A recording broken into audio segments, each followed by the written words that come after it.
Hello, hello, and happy Thanksgiving from Mark and Taylor. This is Decaf, a production of the Beacon Center of Tennessee. And I don't know about you, Mark, but I'm thankful to be here today. Are you? I am. I'm thankful we get 2 days off this week, too. That's also very exciting. Well, I'm also taking Wednesday off. When you're listening to this, to our listeners, you'll be listening on Friday, and I will have been off for 2 days at that point. And the reason, and we'll talk about this later, but in a family of 3 girls and my brother-in-law, all of the girls have to be very responsible for food. And so taking Wednesday off was just something that I absolutely had to do. But we'll get back to that later. Everyone join me in wishing Mark a very happy birthday. His birthday was earlier this week. I will not divulge his age, but let's just say that I am, and I look so much younger and more radiant than he does still to this day. I am 35. I am happy to admit it. I'm not like, I don't care about my age, but yes, I did that and, celebrated. We had a great day yesterday. I went out with Kira and her parents and went to the Christmas vacation pop-up bar in the Noah Hotel, which was very cool. And then I got a steak and some cacio e pepe, potatoes. Ooh. So a lot of, it was a nice birthday. It really, I know it sounds weird. And I talk about it, like, I don't care about my birthday. After 21, it doesn't matter to me anymore. It's only getting old and I don't dread it. I just don't care about it. I think 40 might hit me a little bit, but at this point, it just doesn't matter. Well, everyone knows that Mark is like one of my best friends in the entire world. And I know that Mark hates being surprised, but I still sometimes want to surprise him. So we got to Charleston last week and I was talking about knowing when his birthday was, and we sat down at lunch, and I also bake a lot of cakes. I have an Instagram account for my cakes, and we sat down at lunch, and I was thinking that I was being super like close to the chest, holding my cards close to the chest, and Mark goes, "Hey, if you're thinking about making me a cake for my birthday, don't." And it just took all the wind out of my sails because I was going to show up at your house with a cake and candles and celebrate. But I do understand we're all trying not to get that like holiday season gut going on. We got to keep that bod all situated so that we're not killing ourselves to get back on the treadmill before summer. And it was very nice. It was a very nice thought. The thing is, it actually took me a little bit to put it together but I'm like, yeah, please don't do it. I appreciate it. But, and the thing is, you're going to make funfetti, which I love. So I could eat that whole cake in a day. So it was for the good of everybody, but I appreciate you thinking about that and also not making it for me. So that's the gift. The gift is that I didn't make a cake, but everyone hop in the comments, email Mark, tell him happy birthday, 35. I know that you think that birthdays aren't a big deal, but I think they're the biggest deal. And I love to celebrate the people that I love. And you are one of those. So happy birthday, Mark. Well, thank you. I appreciate it. Speaking of being thankful for people and things in our lives, in the spirit of Thanksgiving week, which I know if you're watching the video, you can see I already have my Christmas lights up. I am a big Christmas celebrator. We can talk about that another time, but I love Christmas, but also it is the week to be thankful, and having a heart of gratitude is very important, especially when you work in politics and there is not often a lot to be thankful for. So to kick this one off, it's kind of like the end of the year. We're doing a review of the year. The pork report's coming out in a few weeks. We're looking back at things that happened this year. And before we absolutely roast governments in Tennessee, let's take it back for a second and talk about what we're thankful for that happened in Tennessee this year. Mark, you want to start us off? Yeah, I'm going to do the weirdest one of something I never thought I'd be thankful for. And I think this is when you insult people and you insult institutions a lot, when they do something good, you should praise them. I am thankful. I can't believe I'm saying this in one scenario, no other scenarios, but I am thankful for the Metro Nashville City Council asking questions about this Titan Stadium. I'm thankful that they are bringing up a lot of valid points. I'm thankful that they are really asking the tough questions that I think, unfortunately, the mayor and the state legislature hasn't asked.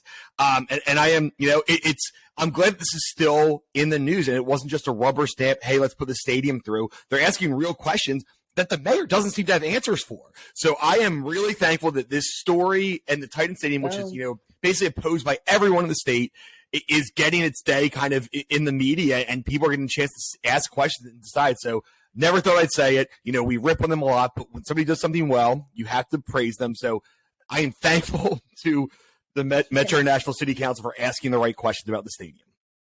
All right. That's actually a really good one. That's shocking. I am absolutely floored. And now I know why you didn't tell me about it before we started recording, because I would have thought that I would have called 911. But I get it. I get it now. Well, I am thankful for the ESA program in Tennessee finally being up and running. We talk about it a lot. We talk about school choice a lot. I won't say I'm a single issue voter, but I'm definitely a weighted issue voter. And I weight education higher than anything else. And people who support school choice, because I do think this is so cheesy and I want to kick myself before saying it, but kids are the future.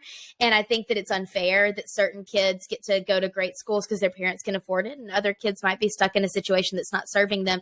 And the ESA program and school choice really is the great equalizer. And so this year, after years and years of work and litigation and all kinds of things, we got the great ruling that allows children to opt into the ESA program. It lets families have options. And I can't imagine, I'm not a mom, but just thinking about parents, if they are deciding to make a switch from their school to a different school as they go into 2023, which is kind of crazy that it's already almost 2023, but they're looking at the spring semester and looking at going into a new school, or even next fall, and being actually financially able to consider options for their kids' education. That is such a huge deal to me. And I am so very thankful that the courts decided to do the right thing, that legislators stood up for this, the governor stood up for this, and all of our coalition partners that Beacon works with stood up for this. Parents spoke up. I mean, this is a huge, massive deal. And when I think about my career, I've been in politics for a long time, since 2014, in the policy space. And every year there is one massive thing that dictates how I view my work that year. Right to work was really huge this year, but for me, it is education and ESAs and students being able to get into that program. That is what I'm so very thankful for this year. And I also want to add one more. I want to add one more thing that we're both thankful for that involves the city council too, is that we're both thankful that no voters listened to the city council when they said to vote no on one, and they voted yes on one, and Davidson County basically chose to ignore them. So that was really cool too. So we're also thankful for them not listening to city council in the instance that they're wrong, which is almost all the time. Yes, so thank you, voters, for using your brains and not just your ears. You know what I'm not thankful for, though, Mark, is drama. You know, you love drama. Like drama. Are you kidding me? No, okay. You like drama. No way. You're the one who loves following all this like Hollywood situation. You love all the Taylor Swift. No, you love drama so much. That's garbage. You love celebrity drama. Okay, whatever. Okay, so maybe what I don't like is being put into a dramatic situation. Okay. I like to watch the drama from the outside, but I don't like to be put in a dramatic situation. And last week, the Swifties of the world, the Taylor Swift fans of the world, were put into the world's most dramatic situation. And it involved Ticketmaster. People are calling it Ticketgate. Everything went wrong. Mark was with us. Mark heard too. Is that the world's most, that's insane to say. That's the world's most dramatic situation, is not being able to get tickets to a Taylor Swift concert. Are you kidding me? I think you need to get outside your bubble a little bit if you think that's the most dramatic situation in the world. Okay, I am just relaying how I feel, Mark, and I just need you to validate my feelings right now. I will not. Stephanie and I tried for so many hours, and we were both successful to get our Taylor Swift tickets. But that's not what I want to talk about right now. Yes, that was dramatic.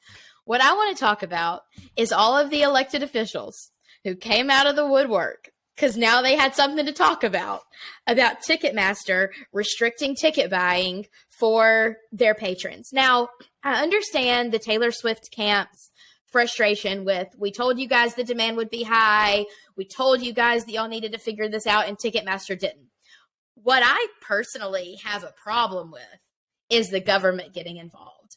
That, to me, feels like, honey, we have holes in our roads. We have kids who need to be in better schools. We have cities that the infrastructure is falling apart, and you want to investigate Ticketmaster? It made me think that this one politician, who I won't say her name, but when I say it, I think everyone will know who I'm talking about. Maybe she just didn't get tickets and she's bitter and she's using her government position to do it. But I don't know, Mark, are we in agreement on this? Like, sometimes we're not in agreement about these pop cultural things, but I feel like we are right now. Yeah, well, we are because you're being, sensible in this. So that's why we're in the agreement on this one. But no, it's not just this Taylor Swift thing. It's like when they get involved in these issues that have nothing to do with the government. Like, I don't want them to be involved in like whether college football players should get paid or not. Like, that's not their job. I don't want them to get involved in like what the Washington Commanders owner is doing. It's just, they get in these situations because of pop culture. I don't want them to get involved in the steroids thing with baseball. I don't want them involved in anything other than what they should be involved with, just very basic government services and making sure that, their constituents are taken care of. And it's ridiculous. And I hate Ticketmaster. Ticketmaster has been a terrible company for as long as I remember. I mean, they've done a lot of things. They've lost lawsuits. And you know what? I blame one person. I blame Taylor Swift for getting involved with Ticketmaster. Like, even if they said they can handle it, they've had a history of doing this. And I understand there's some weird things that go on that where stadiums have like deals with Ticketmaster. They have to sell their tickets on there. But it's just, I mean, Ticketmaster has proven time and time again to be, not a great company. And there's a big issue with competition in that space. Again, not to say the government should force it, but because of all these exclusive contracts, I do think there's a real opening for a competitor. And I've seen a couple. I've seen like AXS tickets, I guess. I know, and Live Nation was bought by Ticketmaster, if I'm not mistaken. Is that right? Yes, it was. And then people are looking into the monopoly aspect of it. But the fact is that, I think it's a time right now. This feels like the cable networks or the cable TV from like 15 years ago. Like, the time is right now for a real competitor to come out. I think Elon Musk should just fund a ticket competitor and not worry about Twitter as much. And be like, hey, I'm going to fund a ticket competitor. I'm going to go with contracts with all these other groups. And, as soon as these contracts are with the stadiums, people don't want to use Ticketmasters. Stadiums don't like it. Artists don't like it. They have just kind of, and it's not a monopoly because that's not the right word, but they have just they have almost the entire share of the market. Now, there can be, it's not a monopoly because people can get in there, but they've done it for so long that I do feel like the time is right for a change. I don't think the government needs to be involved with this. It feels like this is not the government's job because, a bunch of 16-year-old girls and 30-year-olds who think they're 16 want to get tickets to Taylor Swift. It just doesn't feel like it's the right time to do this. Well, I will say, so you brought up Elon Musk creating a competitor. Taylor Swift, in her statement about it, says we bring everything in-house because we believe in our people. We did what we thought we were convinced to do, which was have a deal with Ticketmaster because they said they could handle it and then they couldn't. It would not surprise me in the least if Taylor Swift and some other financial backers, some tech minds got together and created their own platform after this, which I think is great. I hate Ticketmaster. I've always hated Ticketmaster. Whenever I go to a small venue and they use like the little one-off platforms, I always love those things. And people are blaming capitalism for this. This is not capitalism. This is cronyism. This is people in power getting together to make deals and making deals with their friends in the backroom stuff to get the stadiums and Ticketmaster all in the same stuff. This is not what this is. Capitalism is, I mean, shrug if you want, but I do believe that like this is not capitalism, is other people entering the space, and that's what I like. Yeah, I mean, it's not cronyism because I mean they make an exclusive deal. A lot of that's done, but it's like the stadiums are responsible for it, and if anything, it's like a lack of options is the reason this happened. I agree with that. And maybe I wouldn't say it's cronyism. Somebody made a deal, but here's the thing: is also Taylor Swift has kind of a history of not always telling the truth. So I just don't know that she's even telling the truth about what they talk about Ticketmaster with. Because, I mean, you have to admit, as somebody who likes her, she has a history of stretching the truth at minimum. Well, maybe a little bit. With the whole Kanye, Beyonce thing, they released the tape, so you know she was stretching the truth. So I don't necessarily believe her. And also, I don't think Taylor Swift loves capitalism either. So maybe this is part of her. I don't think she does either. Personally, I'm not sure she does. So, But maybe maybe this will be her real world education into capitalism. Yeah, but people are dumb. When these things happen, everybody blames every problem on capitalism. Everything that the government does, they blame it on capitalism. That's kind of like we always talk about right to work. Like that's right to work is like the catch-all for all the issues people have in society. Like, oh, my cat died. It was right to work. I feel like that is similar to capitalism. Like everything that goes wrong, you had the blue check marks blaming it on capitalism. Remember, it's like, oh yeah, the government restricted this. The government did this. It's like, oh yeah, but it's capitalism's fault because they're greedy. It's so, I mean, people don't learn from instances like this. They don't understand that, more competition is better. And that's why you have to get somebody, Bono, right? From U2. Yeah. Iconic. Yeah. But he's one of the smartest men there is. Like, he was somebody who, I don't know if he's a socialist, but he's really into government control until he saw all the impacts of this. And like, basically it's come, now I think he's still, I think he's still liberal personally, but he's come to that, like, capitalism is clearly the best form of government. He's seen in all the third world countries. He does a bunch of humanitarian work. And like, he's actually learned from that. I feel like a lot of the American celebrities, they don't really understand it. And you keep having the same like media personalities say, oh, let's blame capitalism, because it's just the punching bag whenever anything goes wrong. And when you try to explain anything about how the government was involved in it, almost, like we said, almost no market in America is completely free market, right? It's all has government restrictions on it. And a lot of like markets, specifically healthcare, is not free market at all. So when you blame capitalism, you just sound dumb. But the problem is, that's really frustrating. And I know Taylor Swift's not smart enough to figure it out. So that's all I'm going to say. Maybe, but that's why I say maybe she'll partner up with someone who is smarter than her, and they will figure this out and get us a new ticket platform that actually understands demand and can make this work. That's all I'll say. I'm fingers crossed in 2023 for a new ticketing platform, because Ticketmaster is the enemy. I don't think anybody has failed at their jobs more than Ticketmaster in the past 20 years. Can you think of an organization that has been so bad at what they do? Other than the NCAA. The NCAA, they're pretty bad at what they do. Yeah, okay, fair. But what is a for-profit company though? Like, the only reason they can stay in business is because of all these like exclusive deals they have. But yeah, I mean, Ticketmaster has been a disaster for a long time, and it feels like, as much as I don't care for Taylor Swift. I liked her stuff like 15 years ago. But if this situation makes like Ticketmaster not the only option, then thank God for Taylor Swift. I never thought I'd say that, but thank God for her. I'll get your dad to put it on a T-shirt for you for Christmas and leave it on the tree. I will never wear that. Let's talk about college football real quick. It's rivalry week, and I always get heartburn before the Alabama-Auburn game. Wait, hang on.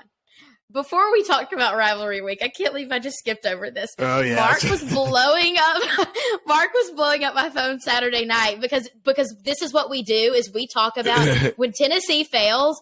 This is what we do: is we're like, oh my gosh.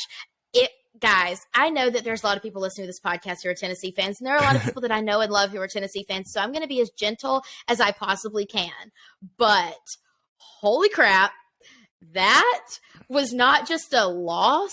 That was a beat down by South Carolina. I was sitting in Shake Shack. I was sitting in the movie theater most of the game, watching it on ESPN because I was watching the scariest movie. And so I was looking at the scores on ESPN, went to Shake Shack, and Mark texted me, and all he said was, oh my gosh, Tennessee. And our brains are always on the same wavelength with things like this. Truly a shocking game. Now Hendon Hooker is out for the rest of the season. Yeah. Truly shocking turn of events Saturday night. And I actually wanted Tennessee to win because I bet on them to win the national championship, and they were in that. I got them to 50-1, which is a good number. It was probably the most shocking loss of the season at this point. Easily. And again, like you said, it's not just they lost. It's like they got just blown out. Like, they were dominated in every aspect of the game. Now, my takeaway is I wasn't sure the whole year. Gosh, I hate how like the second I'm on a team, I'm like, finally I believe in Tennessee. Then they show this. Like they lost to Georgia badly. I've been on here the whole time. This shows me more than anything that the SEC is not good. It's Georgia, and then everyone else is not good. I mean, that's how I feel. And like, you look at these non-conference games, and Alabama's not a good football team. Again, they struggled with the Division I AA team or FCS team for a half last game. It's like Ole Miss lost by 1 million. Georgia is very good. Probably the best team in the country. My bet to win it all, but I mean, who knows? It's going to be very close. This is such an embarrassing game because Tennessee was finally back, it seemed like. But I think when you look, you got to take a step back and look. It's like, well, everyone thought Alabama was this great team when Tennessee beat them. They're not. So what does Tennessee have on their resume? They have that one, very good win against LSU. I am still absolutely not sold on LSU being a great team. I think Georgia is going to lay down the hammer on them in the SEC championship game. I think it's going to be, it's going to be a 38-10 game, something like that. So I just feel like Georgia's very good. Tennessee had a good season. I think that they still overachieved based on what was expected. They do have a good backup quarterback. It'll be interesting to see how they move forward. They're obviously out of national title contention. Mm-hmm. as a note, I will be furious if LSU gets into the playoff. Absolutely furious. Dude, same. No team that loses to Florida State should be in the playoffs. No. That is they are a mediocre football team. They should not be in the playoffs. And this is the first time I'm going to side with you and say the College Football Playoff Selection Committee needs to put their SEC bias aside and pick teams. And I will maybe never say this again. I've never agreed with you on this, but the College Football Playoff Committee has a bias. And now that Alabama is not the apple of their eye, I feel like I can and am willing to say this. If LSU is in the playoffs, I am going to riot. It might just be me and Mark rioting, but I will riot. That is not a deserved position. Thankfully, they're going to lose to Georgia, so it won't matter. But honestly, as much as like I still think Alabama is better than LSU. I do, and I don't think Alabama's good. I mean, they lost a game on the road, so it's like it's just that is the case. But rivalry's coming up, and the playoff situation is so cool right now because you basically have Georgia, who's in no matter what, right? You have the Big Ten champ, who's in no matter what, which would be either Ohio State or Michigan, whoever wins this game.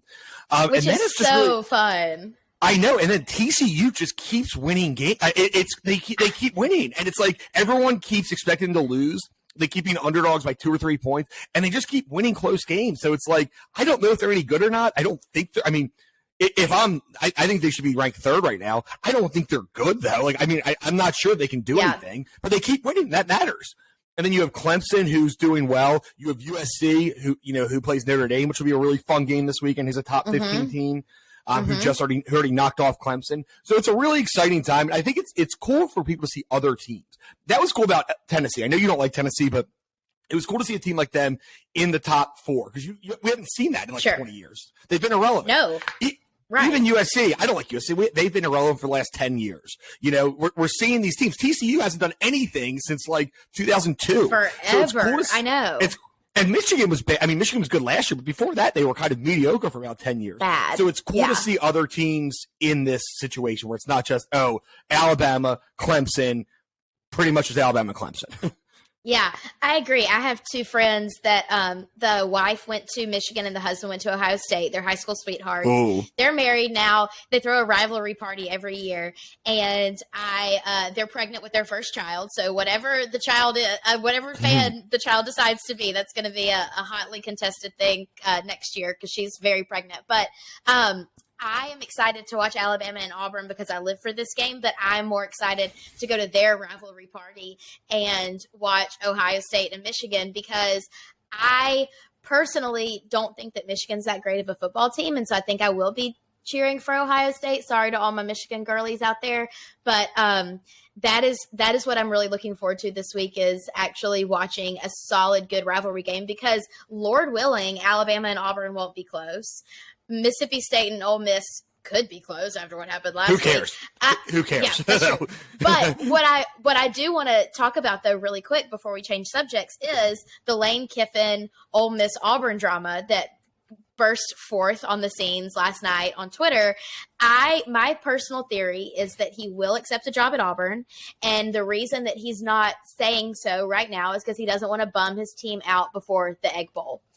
What do you think, Mark? That's probably true. The thing is, he had a pretty drastic, I'm not taking. It seemed like, after there was reported he's going to take the Auburn job, he was pretty adamant. We're like, it's going to make him look kind of like a jerk if he takes the job. So I don't know. I mean, I tend to think that most reports. He's Lane Kiffin. He is a jerk. That's true. Most reports by sports media are generally right. Not always, but I would bet that he does go to Auburn. I do think it's probably a mistake, if I'm being honest. I think at some point he's jumping from team to team. This is going to be like his 4th or 5th team. There's no – and Auburn's a good job, but Auburn's still not a top 10 job, so there's even more places for him to jump at some point. It's just a weird – I think it's weird his career trajectory that he's NFL, Florida Atlantic, and he just kind of went up. It's like at some point he'd say, I'm going to stick with this team unless I get a great job. So I think it's weird. It's a mild upgrade, but it's not that much of an upgrade to go to Auburn from Ole Miss. Well, did you see something that I didn't? Because I never saw on Twitter that he categorically denied going. I saw that he said it hasn't been offered yet and was very adamant about it hasn't been offered. There's been no offer. He shared a meme or whatever basically saying how it was all I saw that. And I took that as maybe not categorical denial, but I took that as listen, this is not what you're saying it is. And, And it was kind of a shot at the media, though, is what it seemed like. As if, like, I don't know, I think it would make him look bad if I don't know. It's an interesting situation, and, the SEC is what people care about. I also think it's weird, not that they're rivals, but I think going from any school to another school that you consider like a rival is weird. Obviously, he coached at Alabama, but even Ole Miss, going from one SEC school to another, I just don't love it. I got to be honest. Weird. I don't love it. He's a great coach, though, and I mean, outside of Saban and Smart, I mean, he's got to be the next best coach in the SEC. Actually, Brian Kelly. Brian Kelly, what he's done at LSU, he actually might be the best coach in the SEC, period. I read something about, like, he's played in Notre Dame all these years. He finally has a team of athletes that can compete, and he beats Nick Saban the first time they play. So it's like maybe Notre Dame's athletes were not quite what they need to be to beat Alabama. And it says LSU athletes. Maybe so. Who knows? Only time will tell, but we will revisit next week after rivalry week and talk about more of the playoffs. Before we head out, let's talk about Thanksgiving for a second. I asked Mark before the podcast, what do you bring to the table at Thanksgiving? He said, what do you mean? And I said, what I bring to the table is the world's best mashed potatoes, Barefoot Contessa's green bean recipe, an apple pie, and my dazzling wit and sparkling personality. Mark, what do you bring to the table at Thanksgiving? I bring a zest for food. I don't know. Oh my gosh! No, I don't. Do you wear your fat pants? Oh yeah, I'm not useful. On. But I told you, I also don't. I mean, I know this is controversial. I just don't like Thanksgiving food. I think it's mostly trash. I love mashed potatoes, and I like sweet potato casserole. But like outside of the like the family, marshmallows.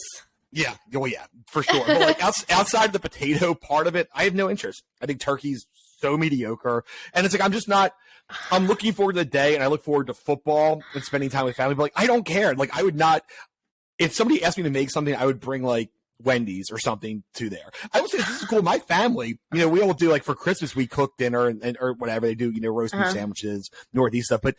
Recently started doing Chick-fil-A nugget plates of like 200 nuggets. And that's my favorite new tradition. So I wish we could make that Thanksgiving too, but I don't think Kira's family's as into fast food as I am, and they're more into they're doing that's chicken meatballs, which is, nice, just not. Sounds amazing. Yeah, but I want to eat steak, and I want to eat, mashed potatoes. I want to drink beers, watch football. I don't know. I'm a simple man, and I miss those. I mean, I'm excited to do this, but I miss those Thanksgivings to myself when I, go to New York City and watch football all day and just eat whatever I wanted. No, there's no rules about having to eat turkey or whatever. Turkey's so mediocre. Chicken's mediocre if it's not fried or breaded. I don't know. I'm just not that into it. Okay, so I bring I'm nothing already to the excited. Table. Yes. You bring nothing to the table. You bring negativity, and I bring I bring a whole lot of food, and then post food, I bring card games and bananagrams and football talk. And I don't know, does your family go around the table and say what you're thankful for on Thanksgiving? No. Every single year we do that, and every single year my answer is the same, and that is I am thankful that I was not raised in an Auburn family. Every single year I am thankful that we are Alabama fans. So that maybe is not this year. I don't think I'd be that thankful this year to be an Alabama fan, right? I mean, I still am. Crimson Tide till the day I die. Listen, anything is better than Auburn. Compared to Auburn, anything is better than Auburn. That's true. So this year, not Western Kentucky, but everyone else. Yeah, everyone else. So, Mark, while I wrap this up, think about what you're thankful for. This year, I'm thankful, as always, for my health, my family, my friends, and that I was not raised in an Auburn family. Mark, what are you thankful for this year? I am thankful that I am healthy now, and that the Jazz season has been honestly the greatest. This has been the best basketball season of my life so far. It's been 19 games in, but this has made me happier than I think any sports thing that's ever happened. So it's 19 games in the season. So I feel like that's something to be thankful for, is the hard work and perseverance of the upstart Utah Jazz. I love that. And we are thankful for all of our listeners and all of our followers here on Decaf. And with that, we hope that all of you have a happy and healthy and safe Thanksgiving. We will see you back here next week. Be sure to subscribe on Apple Podcasts and Spotify. This has been Decaf by the Beacon Center of Tennessee. We'll talk.